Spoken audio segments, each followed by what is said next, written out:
Okay, today was an interesting day. We hit 90 for the first time since October 23rd, 2020. So today was the first and warmest day of the year, hitting 90. 83 is the normal, 93 is the record set back in 1890. Oh, and rainfall. So normal to this date, 13 3/4 inches of rain, what we expect to have.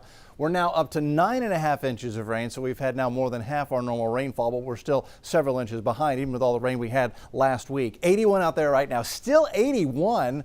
Southeast breeze at 11 is moving the warm, very humid air around, and that warm, humid air is feeding a line of thunderstorms in central Texas that's been rocking Dallas and areas just north of Austin tonight. Dallas has had multiple severe thunderstorm warnings. Earlier, a tornado warning near Waxahachie. That's now downgraded to a severe thunderstorm warning. They've had hail and heavy rain. They're getting hail and heavy rain now near Killeen. There's Georgetown. There's Austin, just to set your bearings up and down the I-35 corridor. New thunderstorm just firing off near Marble Falls. And this is a clash of air masses. You felt the warm and humid stuff ahead of that line of storms. Look at the snow in the Rockies. That's colder air coming in behind it. Those two air masses don't want to mix. They lift and you get the thunderstorms. And that will be a player in tomorrow's weather. Now for the rest of tonight, as we head in toward midnight, those storms will continue to rage in central and north Texas. This is midnight, but they won't be pushing into Houston immediately. Those will lift to the north. And as the front approaches tomorrow morning, we'll begin to see a few scattered showers. The front pushes into the area through midday in the afternoon. We'll get a rain chance, maybe a thunderstorm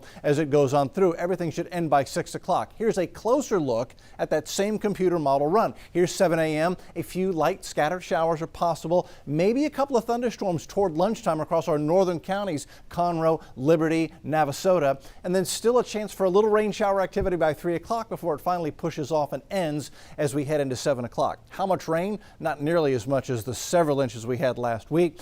Maybe a half inch to an inch in some spots across our northern counties. More likely 1/10 to maybe a quarter of an inch of rain. Anahuac, Pearland, Galveston, lower total south of I-10. So here's Tuesday's forecast. We'll begin very warm, 73, 30% chance for scattered showers in the morning. That goes up to a 40, then 60% chance for rain. And again, maybe a thunderstorm across our northern half tomorrow early afternoon. The extended forecast after Tuesday's kind of wet day, things get good. We get a northeast breeze. That's going to drop the humidity. Cool mornings and warm afternoons with low humidity Wednesday and Thursday. Friday's not bad either. We warm up, but Sunday, Mom's Day, looking pretty good. High temperature of 87 degrees. Guys, rain chances tomorrow. Download the app and have the radar right in your hand.